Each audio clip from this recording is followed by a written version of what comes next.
Let us pray in the name of the Father, and of the Son, and of the Holy Spirit. Amen. O Jesus, through the Immaculate Heart of Mary, I offer you my prayers, works, joys, and sufferings on this day for all the intentions of your Sacred Heart, in union with the holy sacrifice of the Mass throughout the world, in reparation for my sins, for the intentions of all my relatives and friends, and in particular for the intentions of the Holy Father. Amen. The intentions of the Holy Father for the month of June. For the abolition of torture. We pray that the international community may commit in a concrete way to ensuring the abolition of torture and guarantee support to victims and their families.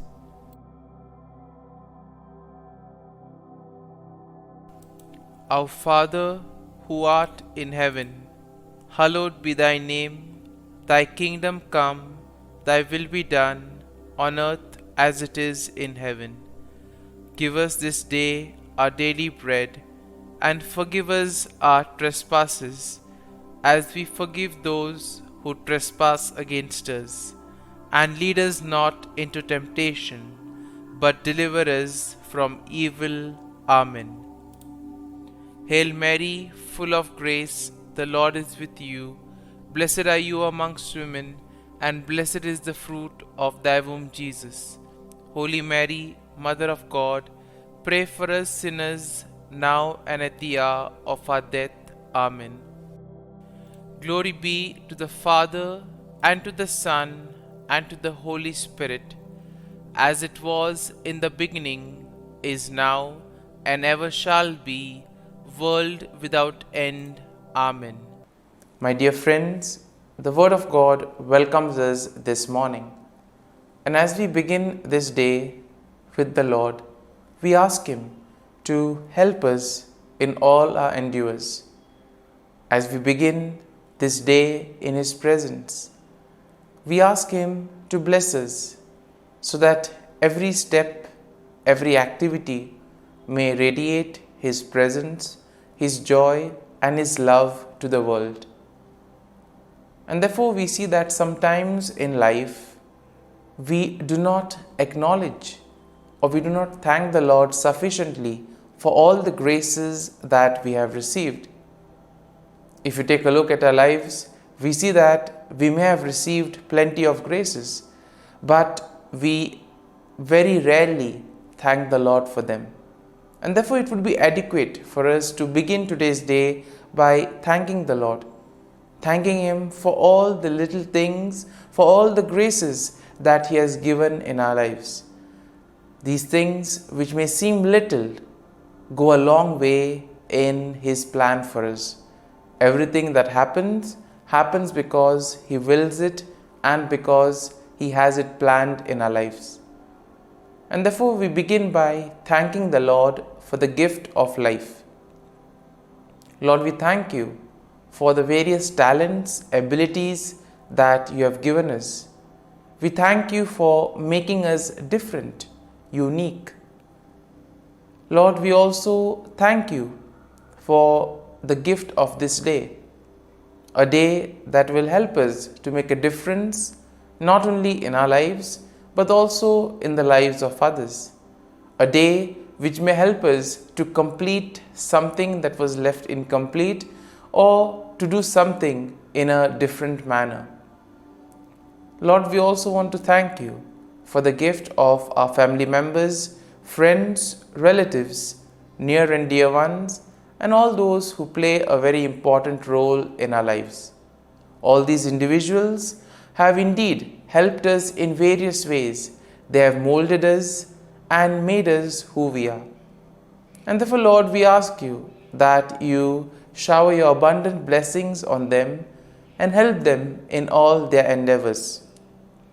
Lord, we also thank you for all the opportunities that you have given us, opportunities to make a difference in the lives of others, or opportunities in order to showcase your gifts and thus help for the common good. Lord, we also thank you for the experiences that you have given us. There may be many experiences which are very happy, joyful experiences which we always want to treasure. But there also may be those experiences which may have been tough, difficult. Nonetheless, these have been learning experiences because these experiences have helped us learn a lot in life. And therefore, Lord, we thank you for giving us these experiences, for helping us become stronger individuals. And Lord, as we offer you this day, we ask you that you may give us all the graces that are necessary so that we may understand your plan in our lives and that we may be able to put into practice all the teachings, all the values that you have taught us.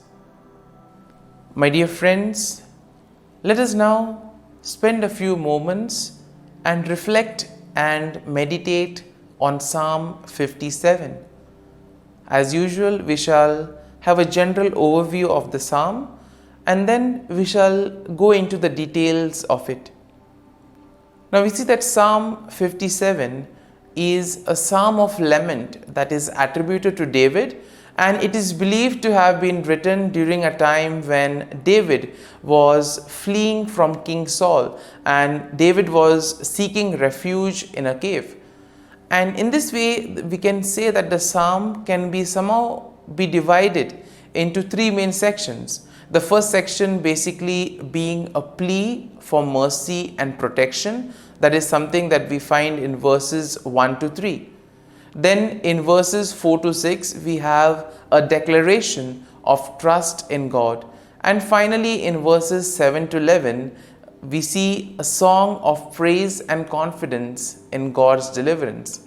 And therefore, overall, when we take a look at this psalm, we see that Psalm 57 will reflect David's deep trust in God's protection and deliverance, especially during time of great adversity.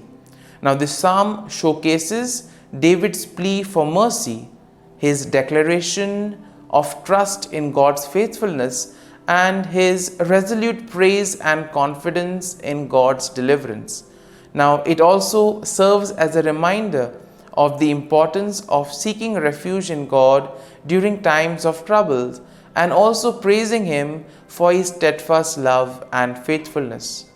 In our lives too, we may find ourselves in these difficult moments, and it is here that we can take refuge, we can have comfort that David gives us an example of how we are to conduct ourselves during those moments, how we are to go about praising the Lord, trusting Him, keeping our faith and trust in Him, being confident that the Lord will help us as He never abandons us. And now let's take a look at the psalm in details. Now the first section of the psalm, that is verses 1 to 3, begins by David seeking God's mercy and protection. So in verses 1 to 2, he appeals to God to be gracious and to take refuge in Him. It is here that David describes his situation as being in the midst of fierce enemies whose teeth are like spears and arrows ready to devour him. And despite the danger surrounding him, we see that David expresses his trust in God and seeks His help. As we move on to the second section of the psalm, we see that here David declares his trust in God's faithfulness. In verses 3 to 4, he affirms his confidence that indeed God will send His help from heaven and save him from his enemies. Now, David also acknowledges that God will fulfill his promise for him and send forth his steadfast love and faithfulness.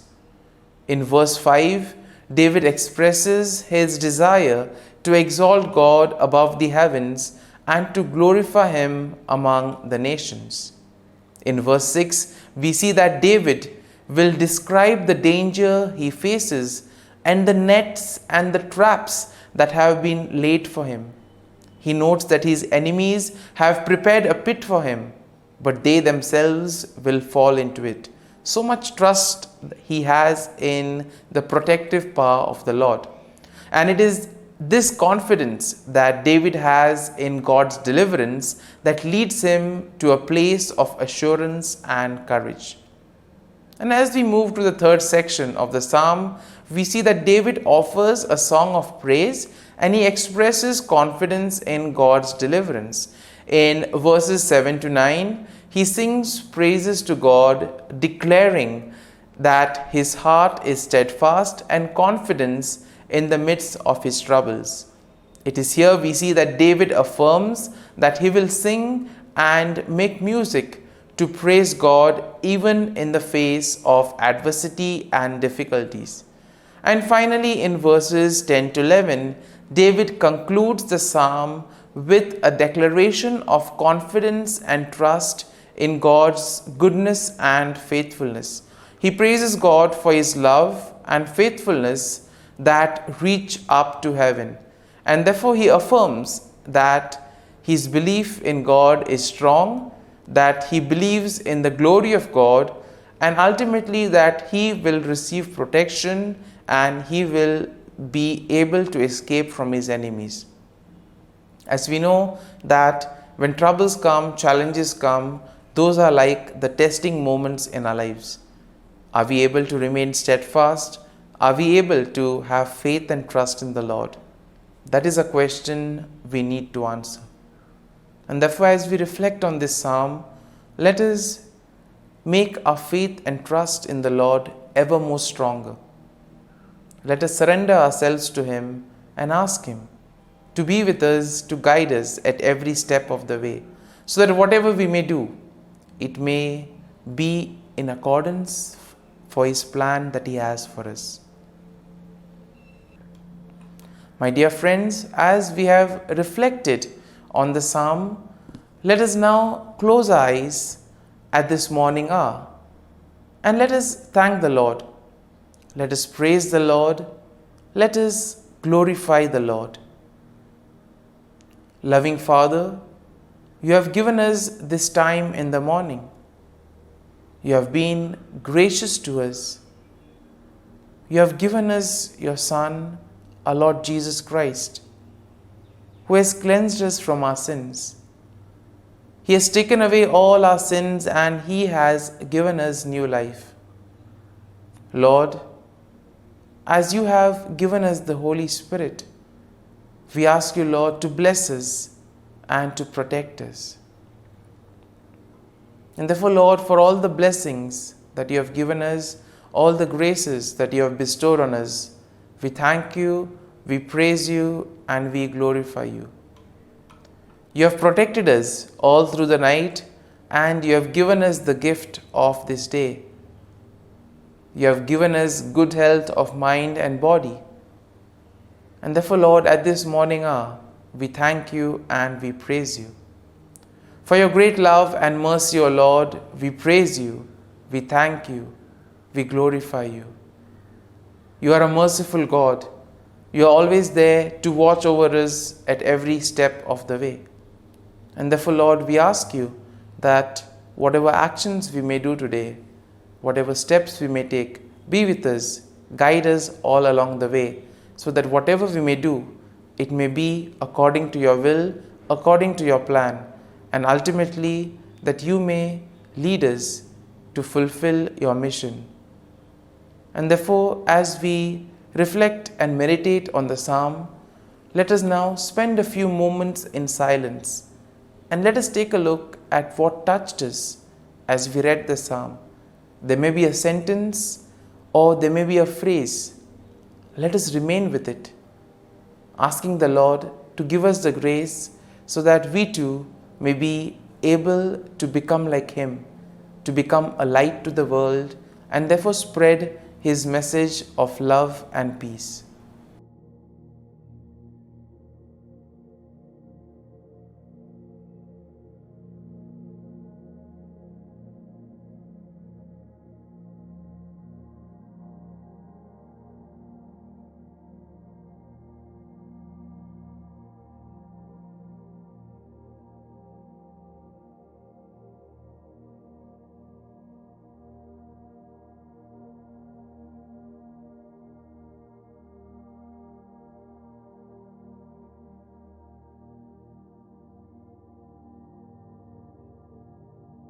Prayer to Saint Michael the Archangel for protection.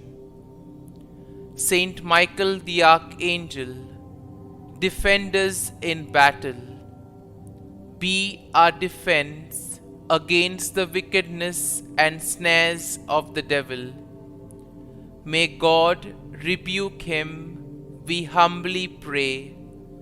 And do thou, O Prince of the heavenly hosts, by the power of God, thrust into hell Satan and all the evil spirits who prowl about the world, seeking the ruin of souls. Amen. Act of Adoration. O Sacrament most holy, O Sacrament divine, all praise and all thanksgiving be every moment thine. Saint Gertrude Prayer for souls in purgatory. Eternal Father, I offer Thee the most precious blood of Thy divine Son, Jesus, in union with the masses said throughout the world today, for all the holy souls in purgatory, for sinners everywhere, for sinners in the universal church, those in my own home and within my family. Amen. May the divine assistance remain always with us, and may the souls of the faithful departed through the mercy of God rest in peace. Amen. Glory be to the Father, and to the Son, and to the Holy Spirit, as it was in the beginning, is now, and ever shall be, world without end. Amen.